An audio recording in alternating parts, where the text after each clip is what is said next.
So today we're going to be taking a look at the deadlift, and in particular we're going to be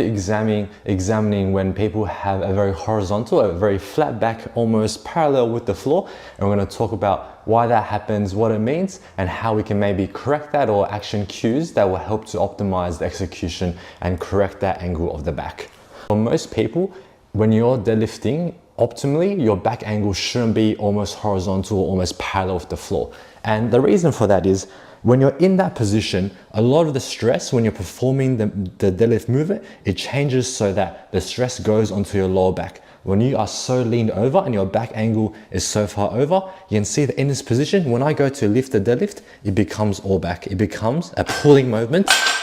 off the floor rather than a pushing movement with our quads. So if you see that yourself or someone around you deadlifting is in that position where their back is very horizontal, very bent over the bar, chances are it's not as efficient or effective for them and places a lot of stress onto their back that we don't want because of that greater displacement. Now we're going to move on into what corrections are needed, or what adjustments can we make in order to put you into a position where we can correct that torso angle and have you sitting more upright. You want to maintain this angle and you want to think about squatting down. Instead, you're going to let the knees and the hips load equally as you flex down, maintaining this torso angle to get into your bottom position.